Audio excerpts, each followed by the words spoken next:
preparándonos para los tiempos finales. La preparación para los tiempos finales.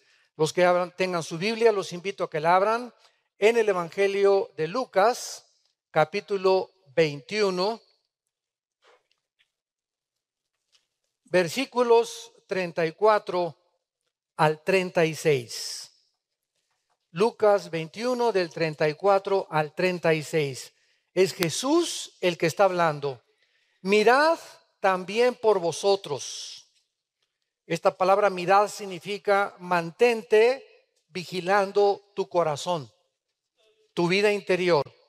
Mirad por vosotros que vuestros corazones no se carguen de glotonería y embriaguez y de los afanes de esta vida, y venga de repente sobre vosotros aquel día. Está hablando desde luego del arrebatamiento de la iglesia, porque la segunda venida no vendrá de repente. La segunda venida vendrá con los cielos se oscurecerán y el sol se pondrá negro, la luna como de sangre, etcétera, etcétera, y verán la señal del Hijo del Hombre en los cielos. Así que es importante separar y distinguir entre el arrebatamiento de la iglesia y la segunda venida de Jesucristo. Y dice el versículo 35, porque como un lazo vendrá sobre todos los que habitan sobre la faz de toda la tierra. Velad pues en todo tiempo, orando para que seáis tenidos por dignos de escapar de todas estas cosas que vendrán y de estar en pie delante del Hijo del Hombre.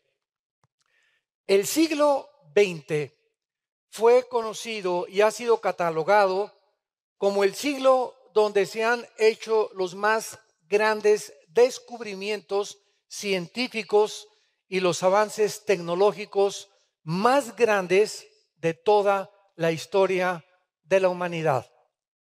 Pero aunado a esto, a pesar de que el siglo XX fue el siglo donde más avances científicos y tecnológicos ha alcanzado el ser humano, es increíble que el siglo XX haya sido el siglo al mismo tiempo, de una forma irónica y paradójica, el siglo donde más sangre se ha derramado.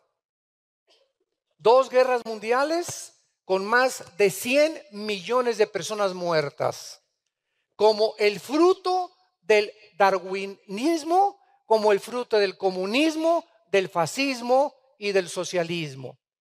Entonces, estas ideologías que permearon el siglo XX y que hicieron ensoberbecer al ser humano, convirtieron al ser humano en un robot, donde la tecnología y los avances científicos llenaron de humo la cabeza, y es el siglo al mismo tiempo, no solo donde más sangre se ha derramado, donde las teorías de Darwin, que infectaron la psicología, infectaron el marxismo, infectaron el socialismo, el fascismo y el nazismo, es el siglo también donde más personas se han convertido al ateísmo. Nunca había habido tantos ateos como en el siglo XX. Darwin, ateo; Sigmund Freud, ateo; Carlos Marx, ateo; Jean-Paul Sartre, ateo; Friedrich Nietzsche, Bertrand Russell, Richard Dawkins, Christopher Lenin, Sam Harris, y así podría enumerar más de 15 o 20 personas que invadieron las bibliotecas y comenzaron a infectar las mentes de los jóvenes, de nuestros hijos, con el ateísmo, el materialismo y el evolucionismo, principalmente. Y sin embargo, acaba el siglo XX y entramos al siglo XXI, y es un siglo donde comenzamos a despertar de que ni los avances tecnológicos ni los avances científicos nos han ayudado, y entramos al siglo XXI con una ansiedad, con un estrés, a punto de comenzar una tercera guerra mundial en el Medio Oriente actualmente, con problemas de terrorismo, con problemas de inmoralidad, donde se relajan las normas sociales completas, donde en 1973 se legaliza el aborto en Estados Unidos, hasta ahorita 18 millones de niños muertos en nombre de la ciencia por el medio del aborto, donde en junio del 2015 se legalizan los matrimonios gays y donde vemos cómo las familias y la sociedad, el matrimonio que forman la base de toda sociedad, estamos completamente en decadencia. Porque cuando la familia es atacada, en ese momento la sociedad no puede sobrevivir. Porque el fundamento de la sociedad es la familia y el matrimonio. Entonces, estamos en un mundo donde tenemos que levantar los ojos y darnos cuenta que hace 2000 años un hombre dijo: yo soy el camino, la verdad y la vida. Y tenemos, como dijo, me dio muchísimo gusto escuchar a la primer ministra de Alemania, Angela Merkel, decir hace un mes: Europa necesita regresar a la Biblia y a Jesucristo. El padre de esta mujer era pastor. Y me dio gusto que se haya nombrado en la revista Time la mujer del año a esta mujer, Angela Merkel. Ella de carrera es astrofísica. Pero ¿cómo es posible, verdad, que en medio del ateísmo donde vive en Europa tenga el valor de decir: Europa necesita regresar a la Biblia y a los principios, valores que están establecidos en la palabra de Dios? No cabe duda que todos estos acontecimientos a nuestro alrededor nos hablan de un mundo que se encuentra a punto de naufragar. Cada día que nos encontramos más y más de la culminación del plan profético que Dios tiene para nosotros en relación a la raza humana, se están precipitando los acontecimientos con una velocidad vertiginosa, donde estamos ya a punto de ver, ¿verdad?, la desaparición de millones de seres humanos en lo que la Biblia enseña como el arrebatamiento de la iglesia. Millones de seres humanos, tal vez ahorita acabando esta conferencia, hoy en la noche o mañana, un mes, no sé por qué es inminente el arrebatamiento o el famoso rapto de la iglesia. Millones vamos a desaparecer y el mundo se va a comenzar a sumergir bajo los juicios de Dios, descritos del capítulo 4 al 19 del libro del Apocalipsis. Ante todas estas cosas, santos de Dios, ¿cómo debemos de prepararnos para estos tiempos que estamos viviendo? La Biblia nos ofrece a continuación, de manera práctica, varios consejos de cómo debemos prepararnos física, mental, económica y espiritualmente. Y vamos a ver en primer lugar la primera parte de la preparación. Número 1. Es importante que en los tiempos que vivimos nos comencemos a preparar confiando más que nunca en las promesas de Dios. Este libro que tengo en mis manos es nuestro sostén, nuestra fortaleza. Este libro que tengo en mis manos es el único medio que mi alma y tu alma tiene para poder enfrentarnos y poder resistir la presión del mundo que nos rodea, porque estamos presionados sexualmente, económicamente, con tentaciones de todo tipo, con tentaciones comerciales, económicas, etcétera, etcétera. Y la única forma de poder aguantar que esa presión que tenemos todos alrededor y nuestros hijos también, es que el interior de nuestra vida esté blindado, fortalecido para aguantar la presión externa. Escucha esto: si tu vida interior no es más fuerte que tu vida exterior, la vida exterior y la presión del mundo va a entrar a tu vida interior. Entonces tenemos que entender que tenemos que fortalecer nuestra vida interior, nuestra vida espiritual. En Juan capítulo 14, Cristo se estaba despidiendo de los apóstoles. Y el Señor Jesucristo inmediatamente discernió que los apóstoles se encontraban en un estado de estrés, de ansiedad. No entendían todavía muchas cosas. Primero nos dice este hombre que lo sigamos y dejamos las redes y dejamos nuestras barcas. Y de repente nos comienza a decir que va a morir a los 3 días y que va a resucitar y que ya se va a ir. Y comienzan los discípulos con una confusión tremenda como la que el mundo se encuentra actualmente. Oye, pero ¿qué? Dios no nos dijo que estaría con nosotros y que no nos faltaría nada, etcétera, etcétera. Y ante esta situación, Cristo, antes de morir, en Juan 14, escuchen las palabras que les da a los discípulos de consuelo. No se turbe vuestro corazón. Es el primer consejo que nos da la Biblia. La palabra turbación significa, en el original griego, a un estado de intranquilidad. Es la palabra tarazo en el griego. Significa agitado, incierto, intranquilo. Dice Dios, ante la caída del petróleo y la caída del dólar y los problemas económicos y las amenazas de guerra, ustedes no permitan que estas cosas que están sacudiendo al mundo alrededor y que están provocando que la venta de pastillas tranquilizantes, Valium, Equanil, Prozac, Rivotril, todas estas medicinas que están siendo recetadas por billones como jamás el mundo las había consumido. Las industrias farmacéuticas están haciendo multimillonarias y la Asociación de Psiquiatría de Los Ángeles declara que jamás en la historia, en los últimos 5 años nada más, del 2010 al 2015, nunca se habían consumido tantas pastillas tranquilizantes.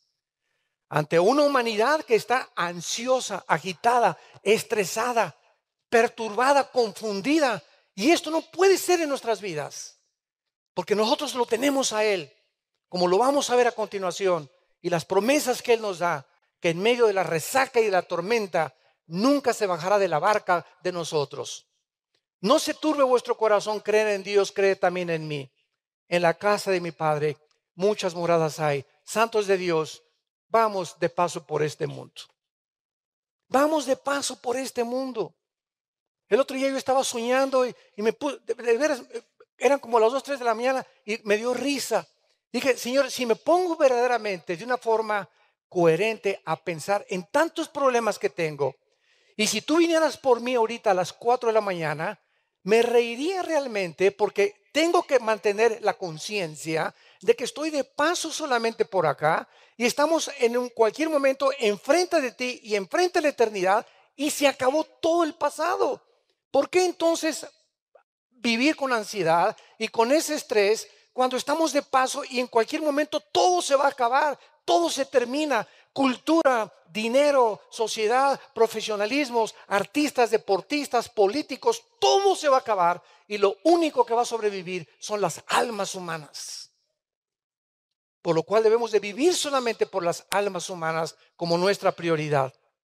En el versículo 27 de Juan 14, Jesús dice, la paz les dejo, mi paz les doy.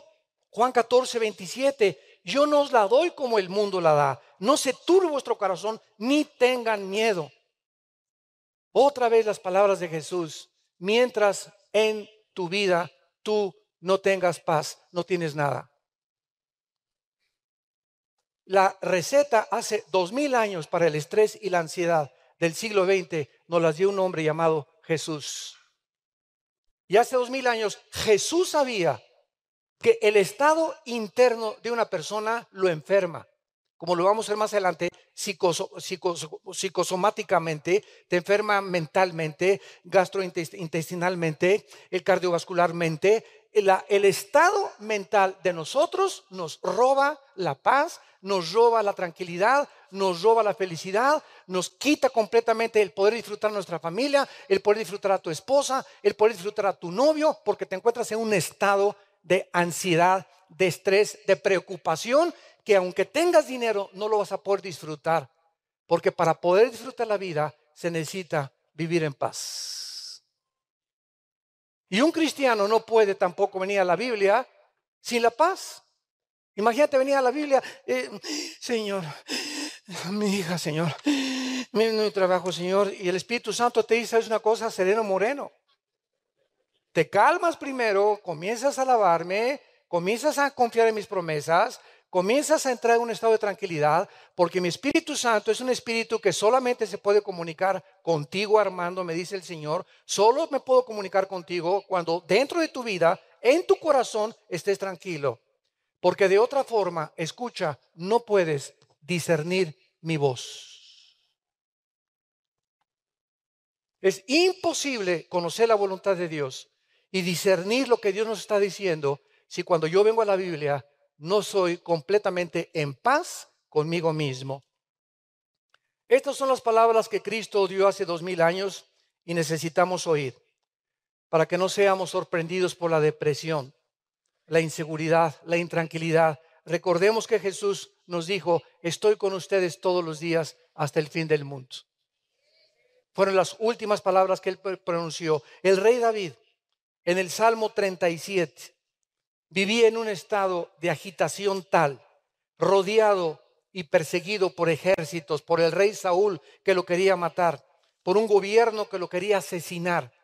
Y en el Salmo 37, que es uno de mis favoritos, el rey David nos da estas promesas de Dios. No te impacientes a causa de los malignos. Es lo primero que la Biblia nos enseña. No trates de excitarte o de que tu paz se quite por tanta maldad que existe. No te impacientes por ello. No tengas envidia tampoco de los que hacen iniquidad, porque como la hierba serán pronto cortados y como la hierba verde se secarán. Confía en Jehová y haz el bien y habitarás en la tierra y te apacentarás de la verdad. Deleítate a sí mismo en Jehová y Él te concederá las peticiones de tu corazón. Encomienda a Jehová tu camino y confía en Él, y Él hará. Exhibirá tu justicia como la luz y tu derecho como el mediodía. Guarda silencio ante Jehová y espera en Él. No te alteres con motivo del que prospera en su camino, por el hombre que hace lo malo. Deja la ira y desecha el enojo. No te excites en manera alguna a hacer lo malo. Noten ustedes las palabras del Espíritu Santo. Confía, versículo 3. 4, deleítate. 5, encomienda. 7, guarda silencio, no te alteres. 8, deja la ira.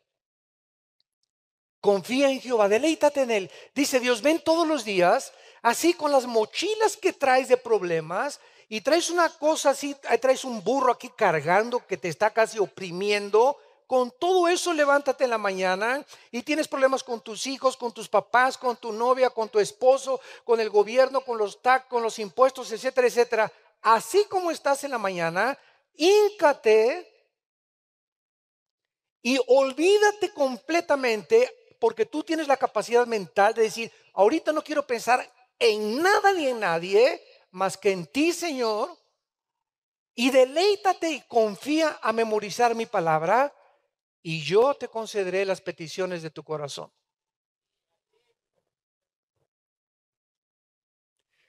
Aparentemente complicado, secundariamente simple. La vida es sencilla, la vida cristiana es sencilla, no las complicamos. ¿Saben por qué? Porque no creemos.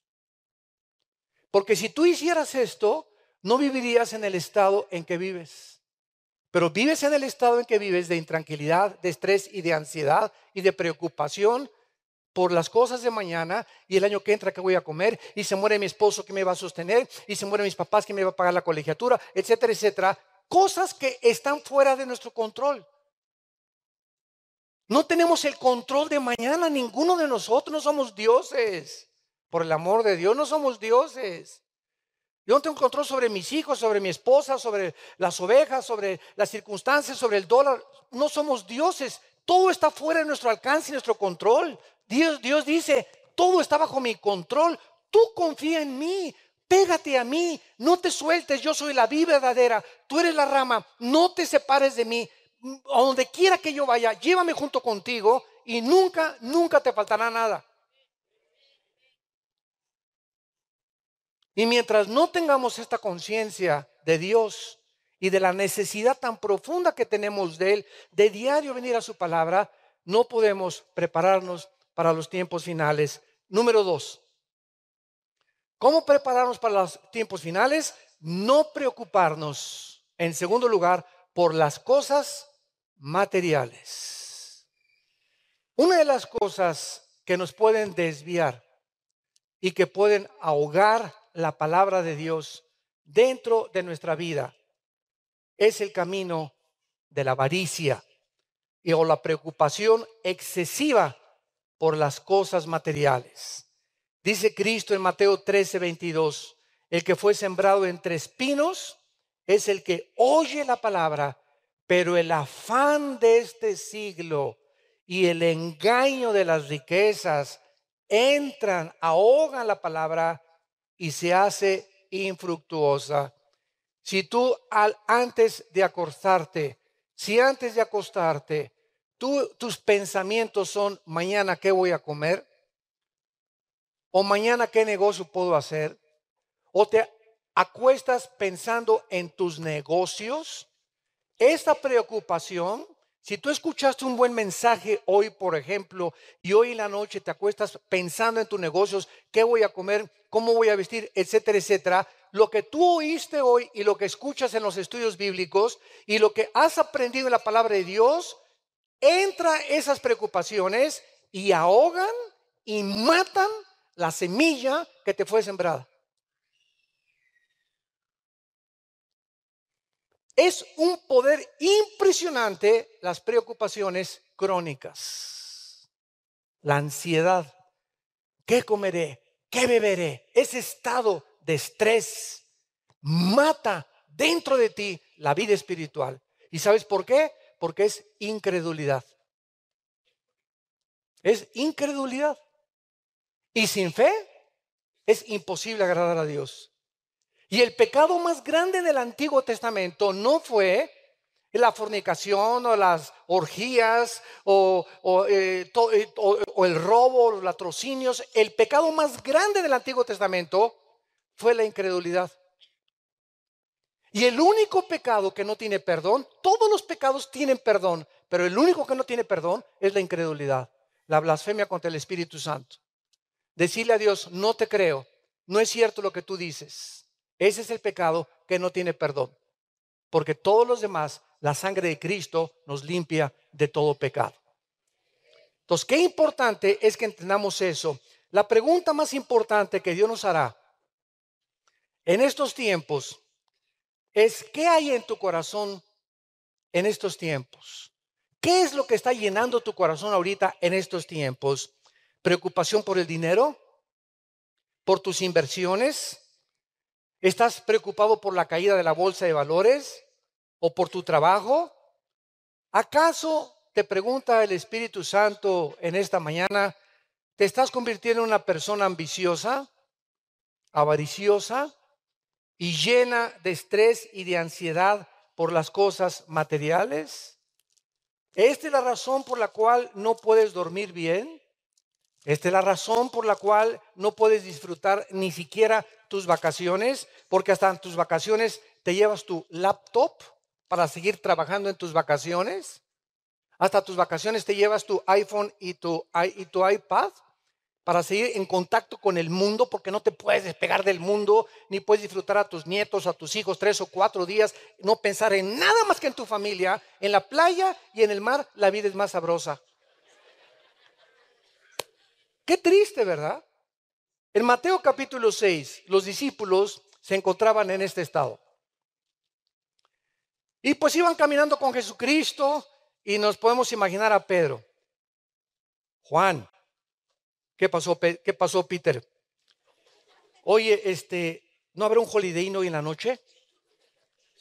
Oye, ¿trajiste tortas para mañana? Oye, ¿ya tendremos para pagar la colegiatura de tu hijo el mes que entra? Y venían los discípulos pensando en sus corazones, porque es natural del ser humano vivir en este estado, pero nosotros tenemos ahora más sabiduría que ellos. Y entonces Cristo, en el versículo 25, les dice: no se afanen por su vida. La palabra afán, ansiedad, preocupación, pensar continuamente en algo que se vuelva crónico o obsesivo, vivir en un estado de intranquilidad. Es una orden: no se afanen por su vida. No estén acostándose y yéndose a la cama preocupados por el mañana, qué comeré, dice el versículo 25, qué voy a beber, y por el cuerpo que hay de vestir. ¿No es la vida más que el alimento? O sea, ¿hoy amaneciste o no amaneciste? Si no hubieras amanecido, no estuvieras escuchando lo que estamos hablando. Ok, si tú amaneciste, ¿por qué seguiste respirando hoy en la noche? O tú te apretaste un botón y dijiste, no te olvides de respirar, en la noche. En la noche entramos en un estado inconsciente y estamos nosotros desconectados completamente de la realidad y del consciente, y nuestro corazón sigue bombeando. Y si amanecimos hoy es porque esa vida viene de Dios.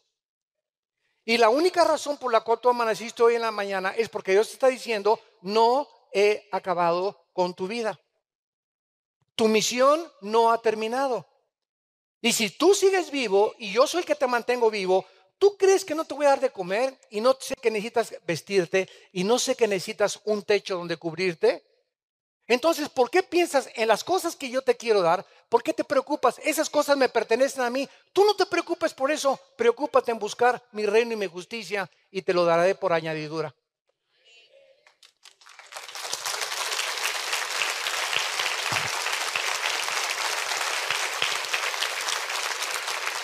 Y miren el ejemplo en el versículo 26.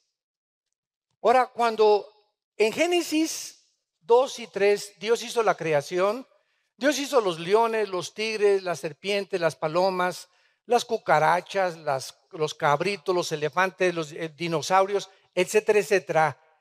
Y cuando Dios hizo los pajaritos, Él les puso un chip a los pajaritos para que se comportaran de la forma como se comportan. A los leones, de la forma como se comportan, a las cabras, a los perros, a los gatos. Todos tienen un código genético, los animales. Cada especie tiene un código genético, un software, una información puesta por su creador y por su diseñador.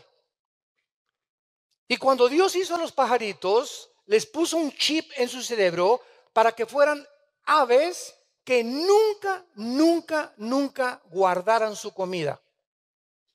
Que no la metieran en una cuevita ni la guardaran para otro. Los osos la guardan, los leones muchas veces las guardan, pero los pajaritos no lo hacen. Ahora, los pajaritos tampoco siembran, ni cosechan tampoco, ni almacenan. Y así los hizo Dios para que cuando Cristo apareciera en el escenario mundial, ellos, sus discípulos y ahora nosotros, pudiéramos ver que todo lo que hizo Dios es que Dios nos está hablando a través de toda la naturaleza, de todos los animales, de las estrellas. Es una escuela el universo a nuestro alrededor, y los pajaritos se concentra Cristo y dice, miren a las aves de los cielos. Quiero enseñarles una escuela y una lección relacionada con la ansiedad. Los pajaritos no siembran, versículo 26. Los pajaritos no ciegan, no recogen. O sea, nunca hay una cosecha que estén esperando ellos. Los pajaritos no recogen en granero. O sea, nunca, nunca, nunca amontonan 3 y 4 lombrices. Nunca, jamás. Y vuestro Padre Celestial, cabeza de melones, les dijo Cristo a todos los apóstoles, vuestro Padre Celestial es el que alimenta a estos pajaritos. ¿No valen ustedes más? ¿No valen ustedes más que esos pajaritos? Hay millones de pajaritos en todo el planeta Tierra y no hay uno solo que no tenga comida. Y ustedes que todavía, ahora nos dice Cristo, que yo di mi vida por ustedes en una cruz. ¿Cómo puedes vivir tan? ¿Por qué me dices mentiroso? Dice Dios. Porque yo no estoy diciendo mentiroso, Señor. Sí me estás diciendo mentiroso, porque el estado en que tú te acuestas habla más que si me lo dijeras con palabras. Tu estado de preocupación y tu estado de estrés me dice que no crees lo que yo te he dicho. ¿No vales más que ellos? ¿Y quién de ustedes, versículo 27, por mucho que se afane, añade hasta todo un codo?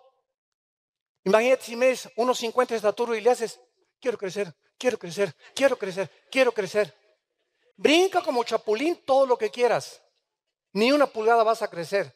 Por más que te afanes y por más que te esfuerces. ¿Qué está diciendo Cristo? Por más que digas en la noche, y voy a tener más dinero, ¿y cómo le hacer? Por más que estés buscando soluciones, el dinero viene de mí. Los negocios vienen de mí. No es tu compadre, ni el político, ni el presidente, ni el diputado, ni tu primo, ni nadie. Si tú no me ves a mí como el proveedor, eres un incrédulo. Y dice Jeremías 17, maldito el hombre que confía en el hombre y que pone la carne por su brazo y su poder. Dios examina y prueba nuestros corazones. Y no hay cosa que a Dios más le moleste que no le creamos lo que Él nos ha dicho en su palabra. Y ahora en el versículo 28 les dice, ahora quiten los ojos de los árboles, vean las flores. Y por el vestido, ¿por qué se afanan? Mira los lirios del campo.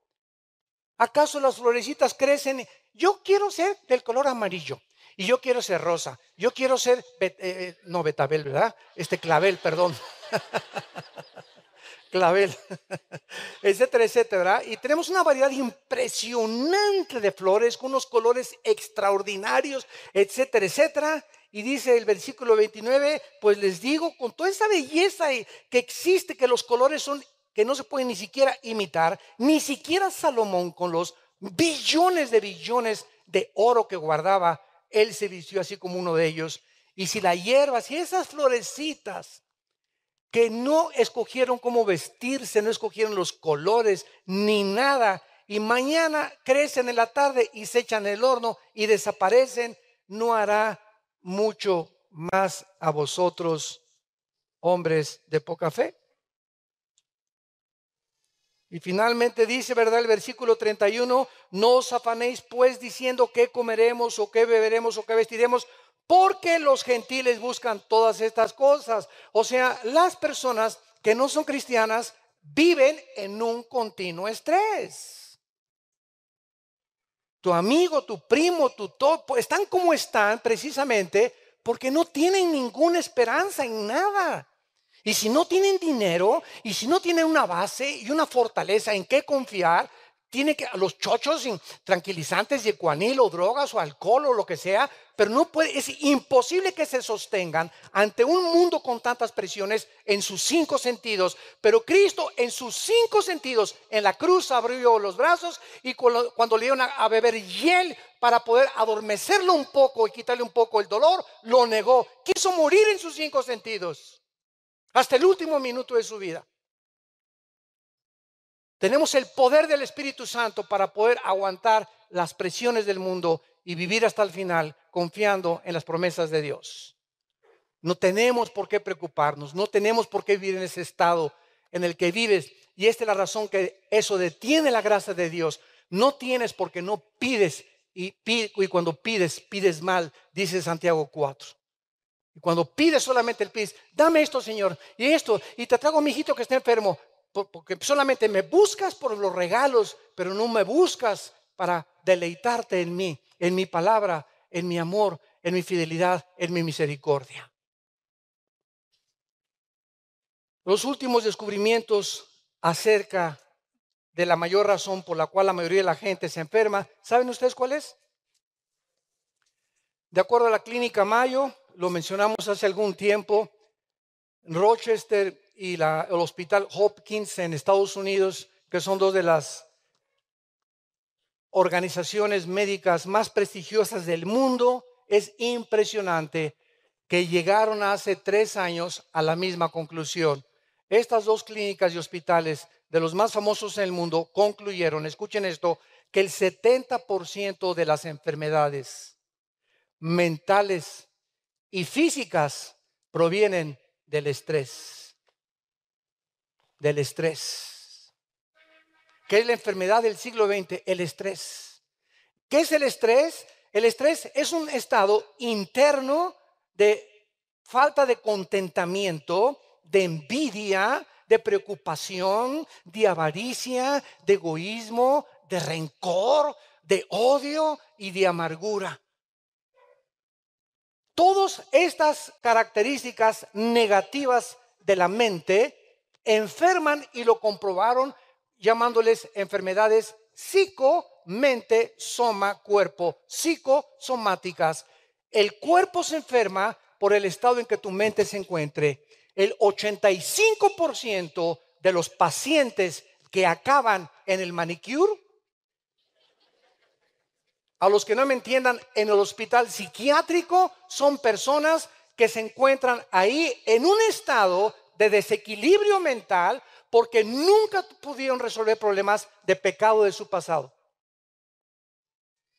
Cuando nosotros no resolvemos el problema del pecado, que fue la razón por la cual Cristo murió, ese es el pecado en lo cual nos descompone, nos desequilibra, nos altera nuestra manera de pensar, nos enferma, nos lleva a una psicosis. Y ese es a lo que Cristo vino, a librarnos de ese estado mental, porque la guerra está aquí en mi mente, entre el bien y entre el mal. Todo en mi vida se resuelve aquí, dentro de esta cabeza. Y aquí están mis pensamientos. Y estos pensamientos que pululan y que son como miles cada día que llegan por todos lados, yo tengo el poder de controlarlos. Tú tienes el poder de controlarlos, porque Dios no nos ha dado un espíritu de cobardía, sino de poder, amor y dominio propio.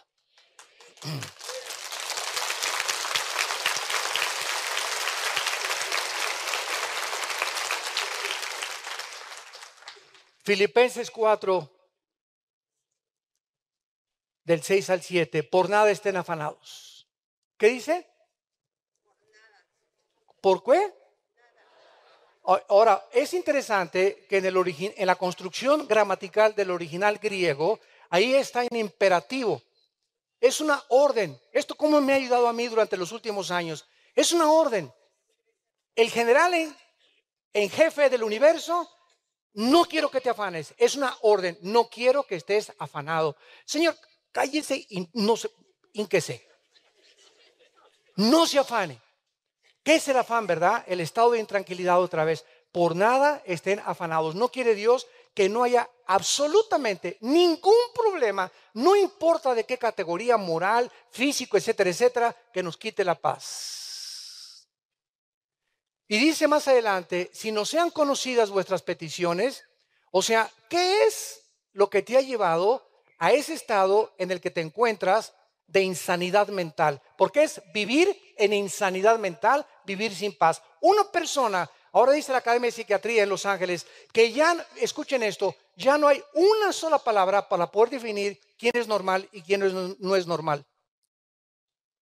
Acabo de estar en el Ecuador en una conferencia que invitaron un grupo de psicólogos y psiquiatras, y platicando con uno de ellos, le dije, ustedes en el siglo XXI, ¿a quiénes clasifican como personas normales y a quienes no son normales?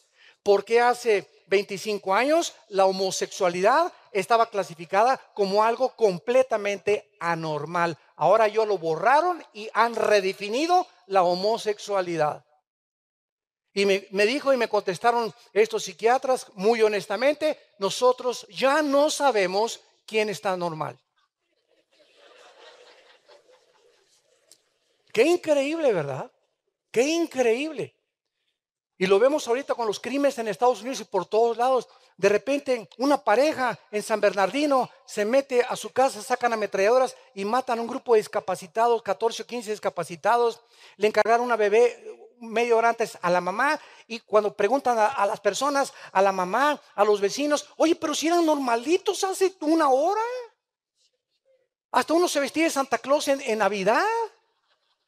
Y de repente la mente humana cambia impresionantemente, y una persona que tú dices, pero es que esta persona era así, y es que no lo puedo creer, es que no hemos entendido el potencial de maldad que se encuentra en nuestro corazón.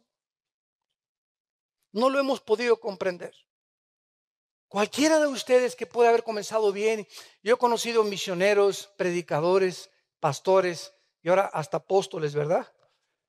Que durante toda la vida pues comenzaron bien y de repente algo les pasa a la mitad del camino.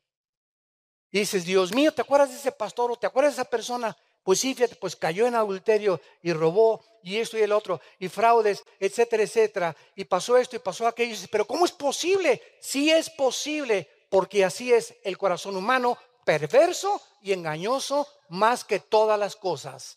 Y si no cuidamos nuestro corazón y venimos diario a la palabra de Dios, todos nosotros tenemos el potencial de abandonar el camino tarde o temprano.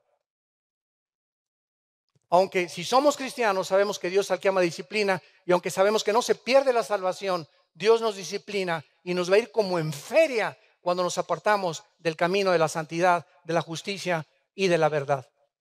Por nada estén afanados, oren a Dios y la paz de Cristo, que sobrepasa todo entendimiento, guardará vuestros pensamientos y vuestro corazón en Cristo Jesús.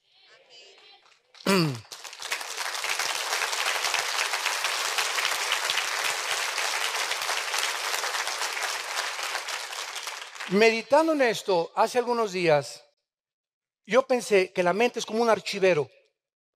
A, B, C, D, E.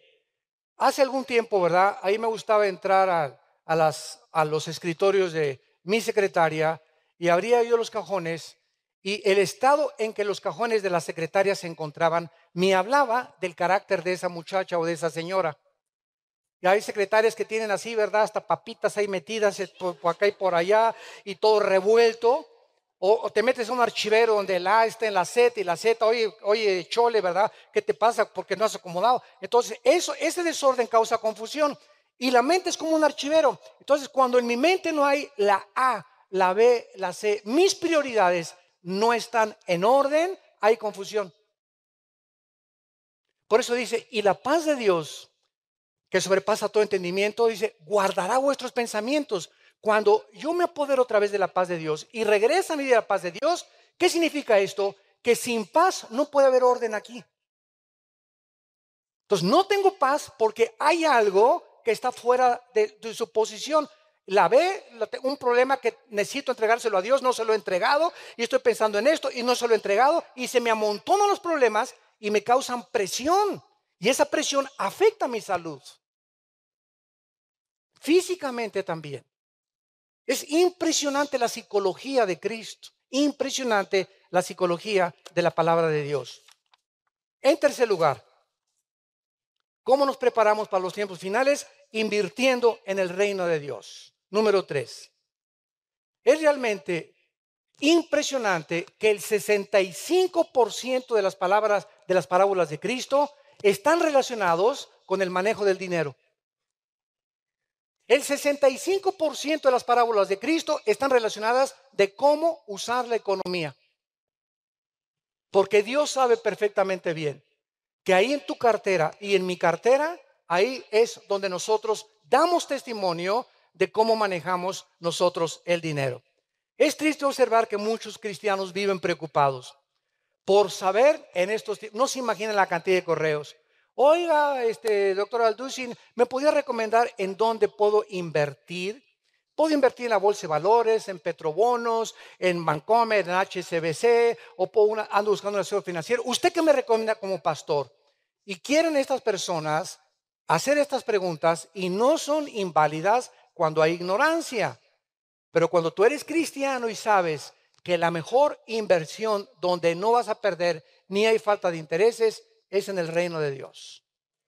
Desde luego, esto no significa que no debamos ahorrar cierta cantidad de dinero, pero escuchen esto, el único balance que podemos tener en lo que nosotros ahorramos delante de Dios es el siguiente: que lo que tú ahorras no sea más de lo que Dios quiere que tú ahorres. Por ejemplo, si tú ganas 100,000 pesos mensuales y estás diezmando, ¿verdad? Bueno, 10,000 de 100,000 son 10,000, o das 15,000 y guardas 80,000 y vives con 40,000, estás viviendo con la bendición delante de Dios, y Dios te va a multiplicar esos 100,000 pesos como tú no te imaginas. Pero cuando tú guardas más de lo que debes de guardar por la avaricia, por la inseguridad, que si no guardo al cochinito, y si no le echo al cochinito, y si no invierto acá, y si no invierto allá, no me puedo sentir seguro de mi futuro, es en ese momento cuando tu conciencia te dice: has violado una ley de Dios. Veamos nosotros claramente lo que dice Mateo capítulo 6, el Señor Jesucristo, a unas personas que se acercaron para que Cristo les aconsejara su futuro económico o su bienestar económico. Dice Mateo 6, versículo 19. No se hagan tesoros en la tierra donde la polilla y el orín corrompen y donde los ladrones minan y hurtan, sino haceos tesoros en el cielo donde ni la polilla ni el orín corrompen y donde los ladrones no minan ni hurtan, porque donde esté vuestro tesoro estará tu corazón. En el 2008, hace 7 años, cayó la bolsa de valores en Nueva York 777 puntos, más de 72 billonarios se suicidaron. Se suicidaron. En un momento y cerrar de ojos, Dios deshace como polilla lo más apreciado del hombre. Tú te puedes preguntar en este momento, bueno, ¿cómo puede una persona que tiene porque para que seas billonario tienes que tener más de $1,000 millones? Más de $1,000 millones. Bill Gates tiene $57,000 millones, el angelito. ¿Cómo puede una persona que tiene 5,000 o 10,000 millones de la noche a la mañana quedarse pobre? Bueno, tú te puedes preguntar, ¿dónde tenía su dinero, verdad? Bueno, todo ese dinero que estamos ahorita contando, que son miles de millones de dólares, no los tiene debajo del colchón, ni los tiene en un banco, los tiene invertidos en diversas cosas, ¿verdad? En la bolsa de valores, precisamente para eso es una bolsa de valores. Y cuando caen las acciones de la noche a la mañana, con la fuerza inestabilidad en la que el mundo económico se encuentra, esas acciones se convierten en nada de la noche a la mañana. Y esa persona que tenía miles de millones o inversiones se queda en la bancarrota total en cualquier momento. O supongamos que no cae la bolsa de valores, supongamos que de repente te da una embolia cerebral, un ataque al corazón, un accidente de tránsito, una enfermedad que nunca esperabas y de repente ves el dinero como tiene alitas y se va tu esperanza, donde tú tenías ahí tu bóveda con tus millones y con tu dinero, creyendo que mientras los tuvieras ahí te sentías fuerte y seguro para vivir. Vivías en incredulidad total.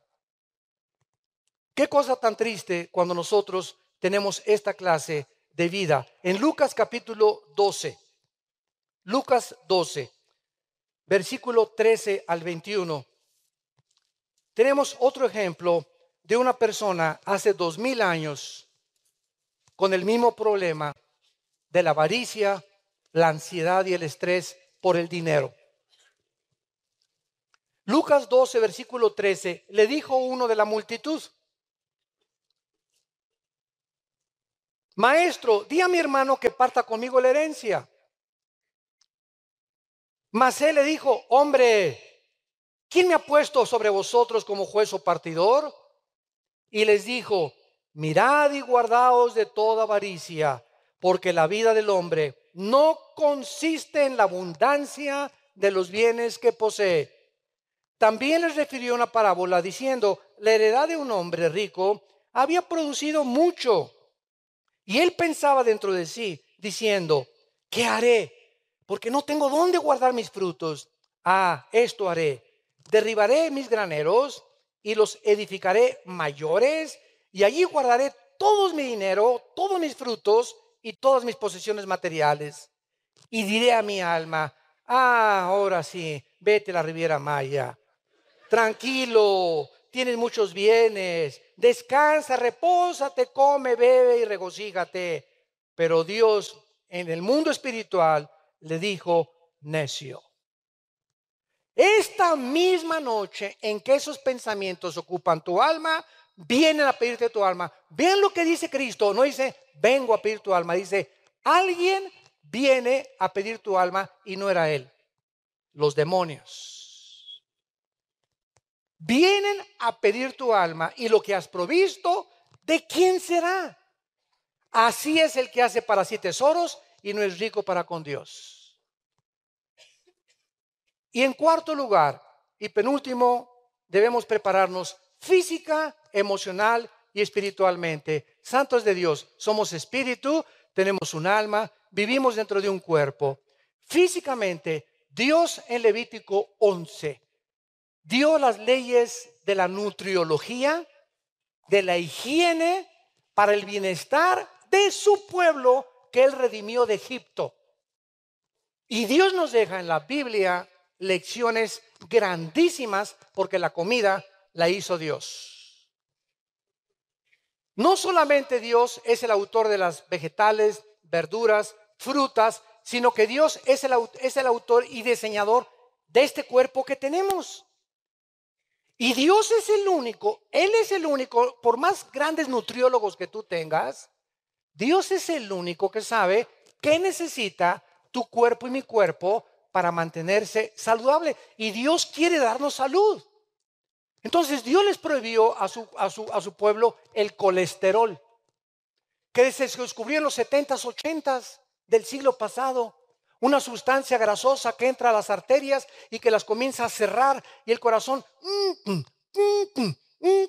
comienza a tener trabajo en bombear la sangre porque hay tanta grasa, y así vienen los ataques cardíacos por el colesterol, los triglicéridos, la enorme cantidad de panquecitos marinelas que te comes cada semana, de pizzas, que es lo que más harina tiene que cualquier otra cosa. Y está bien, cada 15 días una pizza, ¿verdad? Está un chuletón así de tibón cada 15 días, no hay ningún problema. Pero por el amor de Dios, si pasas de los 40, 45 años de edad, tienes que poner cuchillo en tu garganta, como dice en Proverbios capítulo 23. Entonces, tenemos nosotros que entender que todo nos es permitido, mas no todo nos conviene. Pero eso sí, cuando alguien abuse la comida, ahora sí está de moda, ¿verdad? Las campañas de sanidad. Y sáneme, hermano, y póngame la mano con la panza de Santa Claus. Y sabes una cosa, Dios te dice, mira, yo te di a ti mis leyes para que tú supieras qué comer y qué no comer. En un restaurante tienes y puedes coger esto tú sabes que no es bueno para ti. Si estás pasadito, cuídate y revisa tu peso y pésate todos los días en la báscula para que vayas controlando tu peso. Pero si tú te llegas a enfermar, quiero decirte una cosa, yo no voy a ser responsable de ti. Tú eres responsable de tu salud. Si tú estás enfermo por violar mis leyes, entonces tú eres el que tienes que recoger tu cosecha. Yo por eso nunca oro por los gordos. Que tengo hipertensión, que me duele la cabeza, que esto y que lo otro, ponte a dieta y te pongo las manos. Porque Dios no es el genio de la lámpara de Aladino. Tenemos que cuidar nuestro cuerpo también. En 1 Corintios capítulo 9, sexualmente. Dice 1 Corintios 9, versículo 25, todos los atletas que luchan, de todos se abstienen. 1 Corintios 9, 25 al 27. Así que de esta manera corro, no como la aventura, de esta manera peleo, no como quien golpea al aire. Pablo usa el ejemplo de los atletas. Ayer me dio tanto gusto saber que el Barcelona, campeón de clubes del mundo. Amén.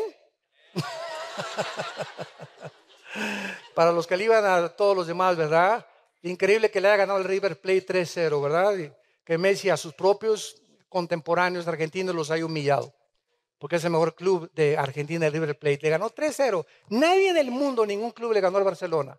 Para que vean que son espirituales, les estoy diciendo, ¿verdad? Qué interesante que el apóstol Pablo haya escogido a los atletas, a los futbolistas, a los basquetbolistas, a todos los que están involucrados como en el atletismo, como un ejemplo para los cristianos de cómo debemos de mantener nuestro cuerpo. Y dice el versículo 27, golpeo mi cuerpo y lo pongo en servidumbre. O sea, no le doy pizza, aquí se me está. Heladito, nada de helado. Aquí se me está. Desgraciadamente Roma usó este versículo para usarlo físicamente y comenzaron a golpearse con pencas de magueyes y con pencas de nopales y para chicotearse el cuerpo y para creer que castigando el cuerpo significa castigar el cuerpo para ponerlo en servidumbre. Y tiene que venir la orden de la mente. Si no renovamos nuestra mente, nuestro cuerpo no es nuestro esclavo. Entonces tú tienes que aprender a renovar tu mente para poner tu cuerpo como esclavo. Y finalmente, emocionalmente, tenemos que prepararnos emocionalmente. Cristo dijo claramente que tenemos que entender que si nuestro estado mental o psíquico, que es donde más énfasis hemos puesto, porque es el centro, el cuartel general, donde todas las órdenes parten del hemisferio derecho y del hemisferio izquierdo de nuestro cerebro. Si nuestra mente no está en orden, si nuestra mente no está controlada por nuestros pensamientos, si no tenemos el control de nuestras emociones y nuestros sentimientos, no vamos a poder resistir ni preparados para la última batalla final. Y espiritualmente, ¿verdad? ¿Cuál es la preparación espiritual? En la oración. Marcos 1:35. Cristo se levantaba antes de que el sol saliera. Todos los días el Hijo de Dios, Dios hecho carne, se levantaba a las 4 o 5 de la mañana Jesucristo. Y se iba, dice Marcos 1:35, a un lugar desierto. Y ahí en el lugar desierto, ahí oraba antes de enfrentar a los endemoniados, a los paralíticos, a los que tenía que sanar. Ahí se enfrentaba Cristo antes, porque la fuente y el origen de su poder era su comunión con su Padre. Y separados de mí, nada podéis hacer, dijo Jesucristo. Queremos prepararnos de veras para estos tiempos santos en Cristo. Tú tienes que aumentar tu tiempo de oración con Dios. Examínate en esta mañana que has oído este mensaje. ¿Cuánto tiempo oras diario? Sé honesto contigo. 10 minutos, súbele a 20. Media hora, súbele 15 minutos más, 45 minutos. Tenemos que aumentar el tiempo de pasar con Dios, porque mientras más presión, más tiempo necesitamos con Él. Porque las fuerzas, el poder, todo viene a través de la oración. Y separados de Él, nada podemos hacer. Padre, te damos gracias por tu palabra.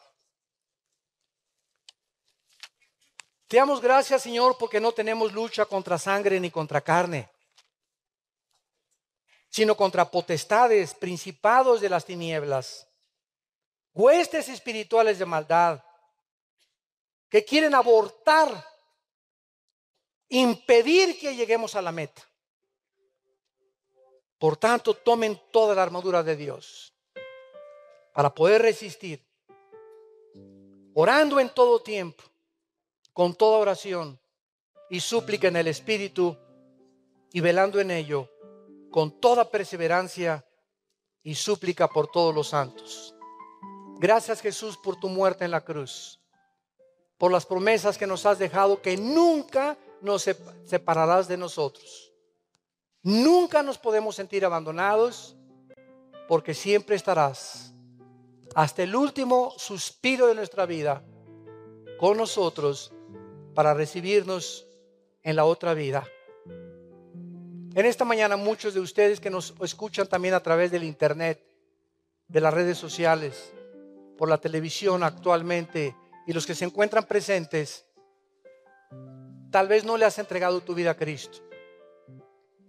Quiero decirles, de acuerdo a la Biblia, que los tiempos se pondrán cada vez más difíciles. Tinieblas cubrirán la tierra, pero a nosotros resplandecerá la luz, porque somos hijos de Dios, somos hijos del Altísimo, y el espíritu que Dios nos ha dado es un espíritu de poder, de amor y dominio de nosotros mismos, de poder controlar nuestra vida de pensamientos, castigar nuestro cuerpo físicamente, para que podamos llegar al final de la batalla sin tener nada de qué avergonzarnos. Si alguno de ustedes quiere invitar a Cristo por primera vez, ya no regreses a tu casa hoy como entraste a esta conferencia. Cambia tu vida mediante el poder de Dios, diciéndole con todo tu corazón: Padre, te pido perdón por mis pecados. Creo que en la cruz